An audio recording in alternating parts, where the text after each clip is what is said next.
Olá, pessoal! Sejam bem-vindos para mais uma aula de revisão. A aula de hoje, por meio de resolução de questões, claro, vamos falar sobre crédito tributário. Então, acompanhem comigo a nossa primeira questão para gabaritarmos tributário.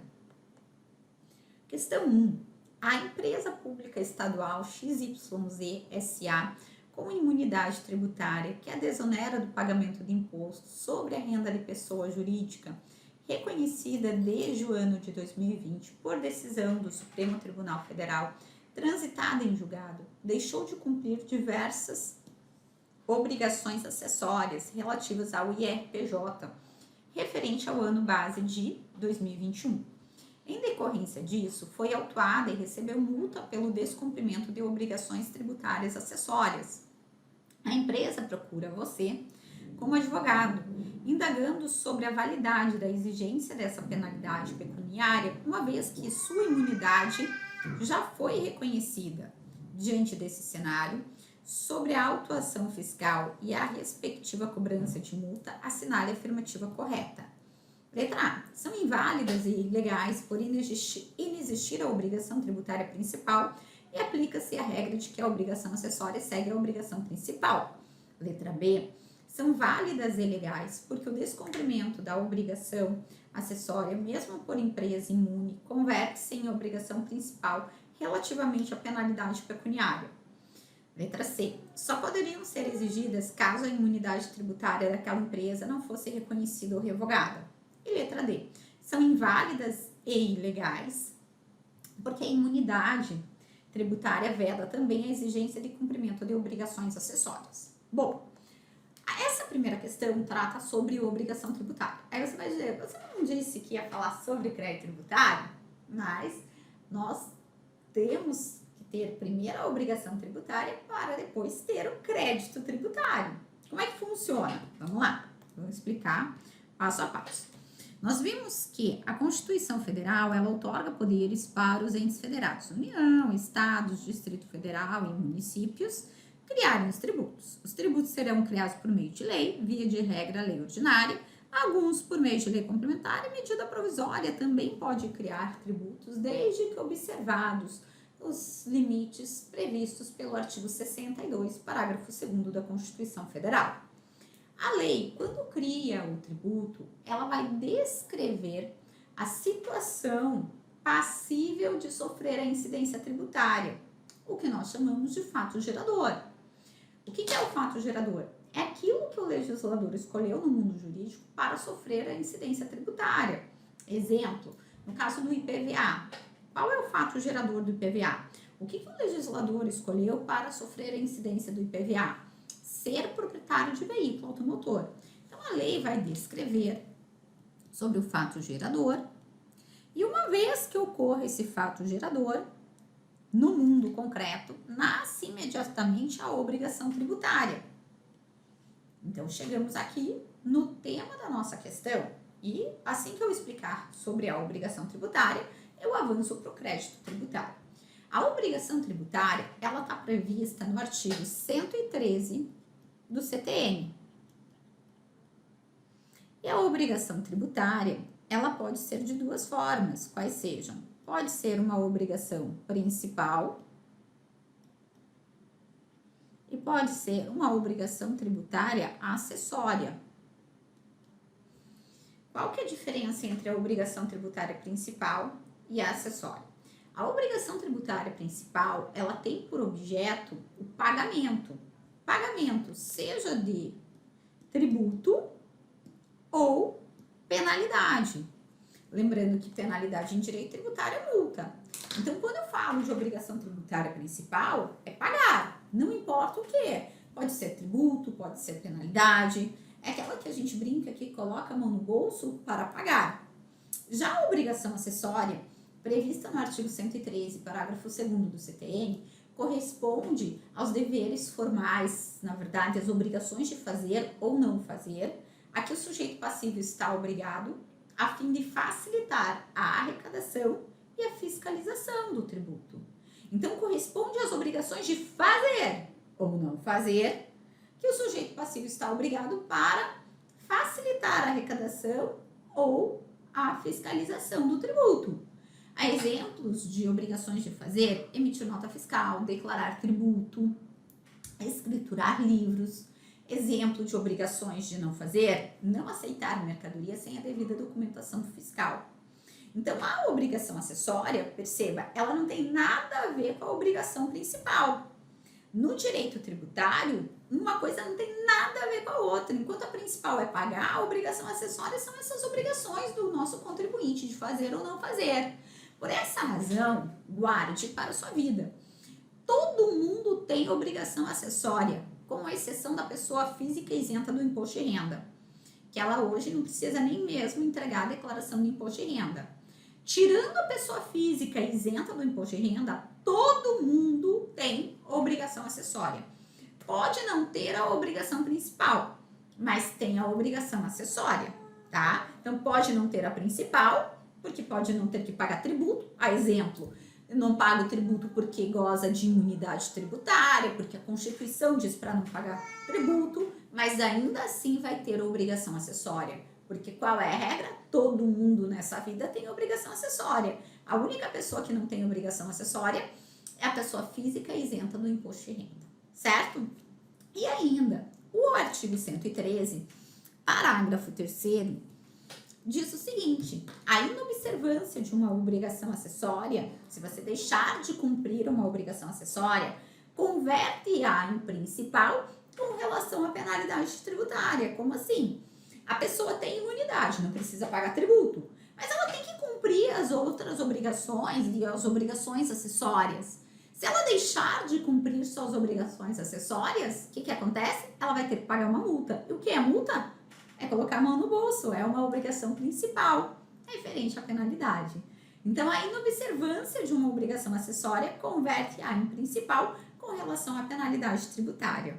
Então, no direito tributário, o fato de não ter uma obrigação principal não quer dizer que não vai ter obrigação acessória, porque todo mundo tem obrigação acessória. Voltando lá para a nossa questão, então, como é que fica? São válidas e legais porque o descumprimento da obrigação acessória, mesmo por empresa imune, converte-se em obrigação principal relativamente à penalidade pecuniária. Então, aqui a letra B é verdadeira, com base no artigo 113, parágrafo 3º do CTN. Bom, só para fecharmos aqui o raciocínio quanto ao crédito tributário. Uma vez que nasce a obrigação tributária, imediatamente aparecem os sujeitos da relação jurídico-tributária, que são eles, sujeito ativo e sujeito passivo. Quem é o sujeito ativo? O sujeito ativo é aquele que tem o direito de exigir o cumprimento da obrigação tributária, ou seja, que tem o direito de cobrar o tributo. E o sujeito passivo, por sua vez, que nós falamos na aula anterior, é aquele que tem o dever de pagar o tributo. Já que o sujeito ativo tem o direito de cobrar e o sujeito passivo o dever de pagar, você concorda comigo que o sujeito ativo, então, ele tem um crédito tributário em face do sujeito passivo? Então, nós colocamos aqui. O sujeito ativo, ele tem um crédito tributário em face do sujeito passivo. Então, aqui nós entramos em crédito tributário. Vamos para a próxima questão? Questão 2. João, no final de janeiro de 2016, foi citado em execução fiscal proposta no início do mesmo mês para pagamento de valores do imposto sobre a propriedade predial e territorial urbana referente aos anos de 2009 e 2010. Sabe-se que o IPTU, em referência aos dois exercícios, foi lançado e notificado ao sujeito passivo, respectivamente em janeiro de 2009 e em janeiro de 2010. Após a ciência dos lançamentos, João não tomou qualquer providência em relação aos débitos. O município não adotou qualquer medida judicial entre a notificação dos lançamentos ao sujeito passivo e o ajuizamento da execução fiscal. Com base na hipótese apresentada, assinale a opção que indica o argumento apto a afastar a exigência fiscal. O crédito tributário está extinto em virtude de decadência. O crédito tributário está extinto em virtude de parcelamento. Letra 6. A exigibilidade do crédito tributário está suspensa em virtude de compensação. Letra D. O crédito tributário está extinto em virtude de prescrição. Bom, agora sim, entramos no tema crédito tributário. O que a gente tem que saber sobre crédito tributário? Vou até voltar lá no desenho, porque hoje a gente vai trabalhar bastante com esse desenho. Vem cá, então. Deixa eu tentar apagar essa linha aqui, eu não sei por que eu fiz essa linha. Ai, deu certo. Ó, então nasce o crédito tributário, mas na verdade, o que é que concretiza esse crédito tributário? É o lançamento tributário. Então, é o lançamento. Quanto tempo tem o fisco para realizar esse lançamento? Por que eu pergunto isso? Porque você olhando para o nosso desenho, parece um tanto quanto óbvio que é. Nasceu a obrigação tributária, aparecem os sujeitos e já nasce o crédito tributário. Era para ser assim. Mas como você sabe, nem tudo na vida é como deveria ser. Então, pensando justamente que pode não ter o nascimento do crédito tributário, não ter ocorrido o lançamento, a nossa legislação, o Código Tributário, prevê um prazo para que o lançamento seja realizado. Um prazo esse de 5 anos. Então, tem o fisco 5 anos para constituir esse crédito tributário, ou seja, para realizar o lançamento tributário. E se o fisco não realizar esse lançamento dentro de 5 anos, o que vai acontecer? O que nós chamamos de decadência tributária. Decadência tributária, portanto, a perda do direito do fisco de constituir o crédito. Então, vejam, quanto tempo o fisco tem para constituir o crédito, para realizar o lançamento? 5 anos. Se o fisco não constituir esse crédito dentro de 5 anos, ocorre o quê? Ocorre a decadência. O que é decadência? É a perda do direito do fisco de constituir esse crédito. Então, passados 5 anos, se o fisco não constituiu, ele nunca mais na vida dele vai poder constituir. Agora, depois de constituído o crédito, depois de realizado o lançamento, o fisco vai ter que cobrar. A autoridade administrativa vai ter que cobrar. Qual é a ação de cobrança? Nós já falamos sobre isso em uma das nossas aulas. É a ação de execução fiscal, que também tem um prazo para ser ajuizada. Que prazo é esse para ser ajuizada a ação de execução fiscal? 5 anos também. Sob pena agora de ocorrer o quê? A prescrição. O que é prescrição? É a perda do direito do fisco de cobrar o crédito tributário. Perceba a diferença entre decadência e prescrição. Decadência é a perda do direito do fisco de constituir o crédito. Prescrição é a perda do direito do fisco de cobrar esse crédito. Então, passaram 5 anos, ocorre a decadência. Passaram 5 anos da constituição do crédito, ocorreu a prescrição. Vamos ver o que aconteceu aqui na nossa questão. Voltando lá, então, o que a gente tem? João, no final de janeiro de 2016, foi citado em execução fiscal. Então, isso quer dizer aqui que ele foi citado em execução fiscal em 2016. Proposta no início do mesmo mês para pagamento de valores do imposto sobre a propriedade predial e territorial referente aos anos de 2009 e 2010. Então, vejam, foi ajuizada a execução fiscal só em 2016, para cobrar um crédito lá de 2009 e 2010. Mas será que já tinha o crédito tributário? Porque está dizendo para cobrar o IPTU referente aos anos de 2009 e 2010. Vamos ver. Sabe-se que o IPTU em referência a 2 exercícios foi lançado e notificado ao sujeito passivo, respectivamente, em janeiro de 2009 e em janeiro de 2010. Após a ciência dos lançamentos, então veja, era IPTU de 2009 e 2010 que ocorreu a notificação, lançamento em 2009 e em 2010. Quanto tempo o fisco tinha para lançar? 5 anos. Mas ele já fez imediatamente, 2009 e 2010. Então, o que eu tenho aqui, ó?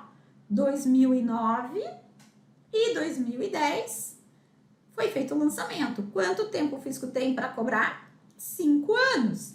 5 anos referente a 2009, o fisco deveria ter ajuizado a execução fiscal em 2014.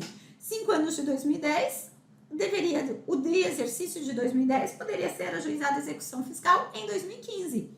Como ocorreu só em 2016, então o que aconteceu aqui? A prescrição. Decadência não, porque tinha o crédito, mas levou mais de 5 anos para cobrar, então ocorreu a execução fiscal. Vamos lá para as alternativas?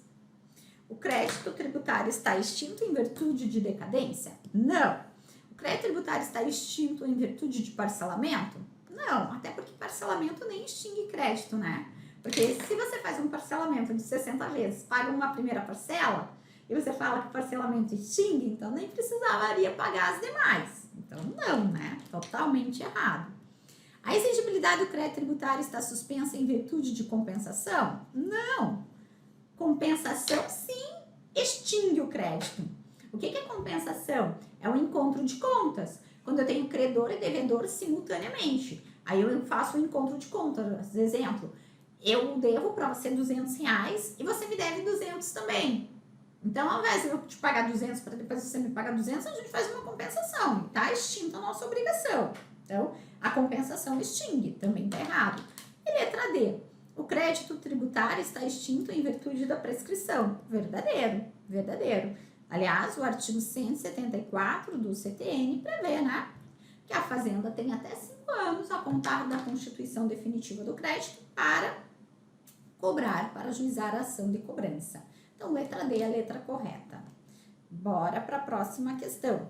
Questão 3. Devido à crise que vem atingindo o estado Y, seu governador, após examinar as principais reclamações dos contribuintes, decidiu estabelecer medidas que facilitassem o pagamento do imposto sobre a propriedade de veículos automotores. Por meio de despacho administrativo, autorizado por lei, perdoou débitos de IPVA iguais ou inferiores a R$300 na época da publicação. Além disso, sancionou lei prorrogando o prazo para pagamento dos débitos de IPVA já vencidos. Com base no caso apresentado, assinale a opção que indica os institutos tributários utilizados pelo governo, respectivamente. Remissão e isenção? Bom, vamos primeiro ver, né? Isenção, vou começar aqui pelo mais fácil. O que vem a ser uma isenção? A isenção corresponde, segundo o entendimento do Supremo Tribunal Federal, entendimento esse seguido pela nossa banca da FGV, corresponde a uma dispensa legal do dever de pagar o tributo.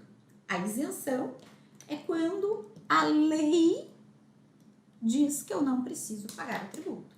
Então, isenção corresponde a uma dispensa legal do dever de pagar o tributo. Em nenhum momento a lei diz que não precisava aqui pagar o tributo. Ah, Josi, mas ela perdoou, né? Perdoar não tem que pagar. Mas veja, ela concedeu um perdão, que é diferente de isenção. Isenção diz, você não tem que pagar. Perdão você teria que pagar, mas eu te perdoo. Aí você fica sem pagar na prática, mas é um perdão. Remissão corresponde ao perdão da dívida tributária. Então, remissão é o perdão da dívida tributária. Muitos vão falar, Josi, eu sempre achei que perdão fosse anistia. A anistia, ela também é perdão, mas a anistia perdoa só uma coisa, só perdoa a penalidade tributária. A anistia só perdoa a multa. Como assim, Josi? Vem cá. Quando uma pessoa deve um tributo, tem que considerar o valor do principal, dos juros e da multa. Se eu tenho uma anistia, a anistia perdoa só a multa. E a remissão? A remissão pode perdoar tudo. A remissão pode perdoar só uma parte, mas pode perdoar tudo. As principais diferenças entre remissão e anistia estão aqui, ó. Até vale fazermos um paralelo. Remissão e anistia. A remissão corresponde a uma hipótese de extinção do crédito tributário. Então, a remissão é uma extinção do crédito tributário. A anistia é a hipótese de exclusão do crédito tributário. Vejam, se a remissão corresponde à hipótese de extinção, é porque ela só pode ocorrer depois do lançamento tributário. Já a anistia, como é uma hipótese de exclusão, ela é antes do lançamento. Então, a anistia é antes do lançamento. Vai até pela letra A, né? Anistia antes do lançamento. E a remissão é depois do lançamento. Então, a remissão tem o crédito tributário, existe o crédito tributário, aí vem uma lei e perdoa. Não precisa mais pagar. A anistia é antes de ter o crédito tributário. É exclusão, para excluir esse crédito, por isso que ela é antes. E a outra diferença é que a remissão, ela pode perdoar totalmente a dívida ou parcial. Isso quer dizer que pode perdoar tanto o principal, juros e multa, como também só uma parte. Já a anistia só perdoa a penalidade, só perdoa multa. Então, já temos aqui a distinção. Moratória. O que é moratória? A moratória, ela está prevista nos artigos 152 a 155 do Código Tributário Nacional. E a moratória corresponde a uma dilação legal do prazo de pagamento. Como assim? Ela prorroga o prazo de pagamento. Veja, imagine que ocorra um fato gerador agora em 2024. Pela lógica, você tem que pagar agora em 2024 esse tributo. Mas quando tem uma moratória, vai se prorrogar. Aí manda eu pagar lá em 2026. Isso é uma moratória, porque faz uma dilação legal do prazo de pagamento, tá? E aqui os institutos se repetem, então agora eu vou voltar lá para ver o que é. Perdoou débitos de PVA. Se perdoou débitos, então é remissão, porque se fosse anistia só perdoaria a multa. E prorrogou o prazo de pagamento, então é moratória. O que a gente tem aqui? Remissão e moratória, letra C de casa. Muito bem. Próxima questão, questão de número 4. Lei municipal específica instituiu contribuição de melhoria para custeio de pavimentação asfáltica integralmente custeada pelo ente público na rua ABC, localizada no município X. Finalizada a obra e seguido o devido procedimento previsto na legislação, para cálculo e cobrança desse tributo, Lucas, proprietário de imóvel substancialmente valorizado em decorrência da obra, recebeu notificação em 1 de junho de 2021, para pagamento até 30 de junho de 2021. Contudo, nem pagou e nem impugnou o débito tributário. Diante desse cenário, assinale a afirmativa correta. O prazo decadencial para a constituição desse crédito tributário se encerra em 5 anos contados a partir da data. O prazo decadencial para a constituição desse crédito se encerra em 5 anos contados a partir da data de 30/6/2021. O prazo prescricional para a cobrança desse crédito tributário se encerra em 5 anos contados a partir da data de 1º de junho de 2021. O prazo prescricional para a cobrança desse crédito tributário se encerra em 5 anos a partir da data de 30/6. Então, vejam aqui. Aqui nós temos de novo a figura da decadência e da prescrição. O que é decadência? É a perda do direito do fisco de constituir o crédito. Ao que me parece, o crédito foi constituído aqui, ó, no dia 1º/6, que é quando ele recebe a notificação de lançamento. Então, a notificação, Josi, quer dizer que houve a constituição do crédito? É, porque assim que o fisco realiza o lançamento, imediatamente ele tem que notificar o contribuinte. Então, o contribuinte vai receber a notificação de lançamento. E aí, como que funciona? Quando o contribuinte recebe a notificação de lançamento, ele recebeu aqui a notificação de lançamento, para dizer, ó, você tem uma dívida tributária, né? Tem aqui esse crédito tributário que o ente vai te cobrar. O contribuinte, quando recebe essa notificação de lançamento, ele tem 4 possibilidades na vida dele, quais sejam. Ele pode pagar, devo, não nego, vou pagar. Pode recorrer na esfera administrativa para dizer, não, mas eu não concordo com essa cobrança. Ou pode ainda ir para a esfera judicial ou simplesmente não fazer nada. Devo, não nego, pago quando puder. Então, para que o contribuinte possa fazer essa escolha, ele tem que ter um tempo, concorda comigo? Qual é esse tempo? Em âmbito federal, são 30 dias. Então, tem 30 dias ou para o contribuinte pagar ou para recorrer na esfera administrativa. Se ele não paga ou nem recorre na esfera administrativa, presume-se ou que ele vai entrar na esfera judicial ou não vai fazer nada mesmo. E aí, o fisco também não pode ficar lá de mãos atadas, né? Esperando. O que ele tem que fazer? Se passou o prazo para que o contribuinte escolhesse o que vai fazer na vida, e eu disse que são 30 dias em âmbito federal, em âmbito municipal, estadual, vai depender da legislação local. Passado esse prazo, se o contribuinte não fizer nada, aí sim começa a correr o prazo prescricional. Aquele prazo de 5 anos para que a Fazenda possa ajuizar a execução fiscal. Então, quando nós falamos de prazo prescricional, começa a contar a partir do momento que encerra o prazo de pagamento do contribuinte. Porque presume-se que se ele não pagou e nem recorreu na esfera administrativa, ele não vai fazer nada. Aí que o fisco, aí que a Fazenda vai ajuizar a execução fiscal. Antes disso, não tem como eu começar a contar o prazo prescricional da Fazenda. Por que não é um JOSE? Porque, gente, se o fisco dá um prazo de 30 dias lá para o nosso contribuinte, contribuinte, você tem até 30 dias para pagar isso daqui.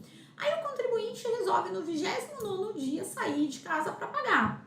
Aí, de repente, aparece lá o oficial de justiça e diz, oi, vim aqui citá-lo porque tem uma execução fiscal nele. Puxa, mas eu estava indo agora pagar. Não faz sentido. Então, a autoridade administrativa, a Fazenda, só vai poder cobrar depois de escoado o prazo de pagamento daquele tributo. Porque aí, se não foi pago, aí a Fazenda presume. Então, ele não vai fazer nada, eu tenho que cobrar. Logo, aqui na nossa questão, então, o que nós temos? Não tem como falar em decadência porque houve a constituição do crédito. Então, a gente acaba pagando prazo decadencial, prazo decadencial. Sobraram 2 alternativas. E geralmente é isso que acontece na prova, né? Sobraram 2 alternativas. E aí, o prazo prescricional começa no dia 1º ou no dia a partir da data de pagamento? A partir da data de pagamento, para pagamento do tributo no dia 30. Até o dia 30, o nosso contribuinte, a Fazenda não podia fazer nada, porque o contribuinte estava dentro do tempo dele para pagar. Então, começa a partir do dia 30. Resposta D de dado é a resposta correta. Próxima questão, temos aqui a sociedade empresária ABCJ Limitada, surpreendida com a notificação de um auto de infração da Secretaria da Fazenda do município Alfa, cobrando o imposto sobre serviços dos anos de 2020 a 2022, e diante da urgência em obter certidões para participar de uma concorrência para a contratação de serviços de limpeza no hospital municipal, ajuizou uma ação anulatória e requereu uma tutela antecipada para suspender a exigibilidade do crédito tributário, que foi deferida pelo juiz. Como não possuía qualquer outro débito perante a Fazenda Municipal, requereu àquela repartição administrativa uma certidão fiscal. Diante desse cenário, assinale a afirmativa correta. Letra A. A obtenção da decisão judicial suspendendo a exigibilidade do crédito tributário em cobrança não tem efeito na esfera administrativa e, por isso, a sociedade empresária não terá direito à certidão pretendida. Letra B. Com a decisão que suspendeu a exigibilidade do crédito tributário, a sociedade empresária terá direito a obter uma certidão negativa, não possuindo qualquer outro débito perante a Fazenda Municipal e, graças à decisão que suspendeu a exigibilidade do crédito, a sociedade empresária terá direito a uma certidão positiva com efeitos de negativa. E letra D.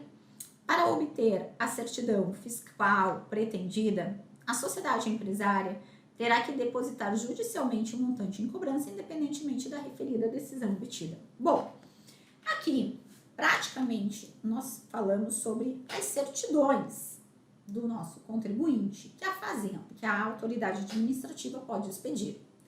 Na verdade, são 3 tipos de certidões, quais sejam. Nós temos a certidão positiva de débitos, temos a certidão negativa de débitos e temos a certidão positiva com efeito de negativa. Vamos lá. O que vem a ser uma certidão positiva de débito? A certidão positiva de débito é uma certidão que vai atestar que você deve para o fisco. Ninguém quer essa certidão, né? Já a certidão negativa de débito é o sonho de consumo. É uma certidão que atesta que você não tem nenhuma dívida tributária. E a certidão positiva com efeito de negativa é mais factível de conseguir frente à certidão negativa, tá?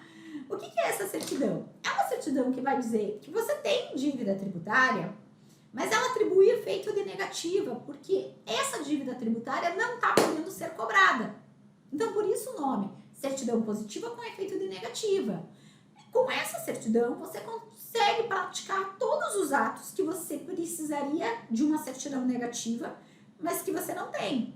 Mas você consegue se beneficiar porque o nome da certidão é certidão positiva com efeito de negativa. Então, você vai conseguir participar de todos esses atos. Mas como que eu vou conseguir essa certidão positiva com efeito de negativa? O artigo 206 do CTN diz que quando o crédito estiver com a exigibilidade suspensa ou quando houver uma execução fiscal e houver garantia nessa execução. Então, o artigo 206 do CTN prevê 2 possibilidades para o sujeito ter uma certidão positiva com efeito de negativa. Então, uma delas é quando há um crédito com exigibilidade suspensa e a outra quando em execução fiscal houver garantia. Então, essas 2 possibilidades aqui. Quais são as hipóteses que suspendem a exigibilidade do crédito tributário? Elas estão lá no artigo 151 do Código Tributário Nacional. E para dizer quais são, eu sempre falo que é lembrar, morder, limpar. Quando você escreve morder, limpar na prova, você vai preenchendo, como a prova é objetiva, e você vai conseguir lembrar quais são as hipóteses que suspendem a exigibilidade. O modo do morder, limpar corresponde à moratória. Então, a moratória suspende a exigibilidade do crédito. O R refere-se ao recurso na esfera administrativa. Mas para o recurso suspender a exigibilidade tem que ser só na esfera administrativa. O D é de depósito, mas o depósito para suspender a exigibilidade tem que ser integral. O outro R é de reclamação, também na esfera administrativa. LIM é de liminar. Toda vez que você se lembra de liminar, você se lembra também de tutela antecipada. E para de parcelamento. Essas são as hipóteses que suspendem a exigibilidade do crédito tributário. Como o nosso contribuinte conseguiu aqui uma tutela, ele tem a exigibilidade suspensa. Com a exigibilidade suspensa, artigo 206 do CTN, ele conseguirá, portanto, uma certidão positiva com efeito de negativa. Então, vamos procurar aqui a resposta correta. O que nós temos? Letra C. Não possuindo qualquer outro débito perante a Fazenda Municipal e graças à decisão que suspendeu a exigibilidade do crédito tributário, a sociedade empresária terá direito a uma certidão positiva com efeitos de negativa. Então, a letra C de casa é a resposta correta. Gente, com isso fechamos aqui a correção das nossas questões. Tem mais questões para vocês resolverem. Um abraço e até a nossa próxima aula de revisão. Até mais, gente!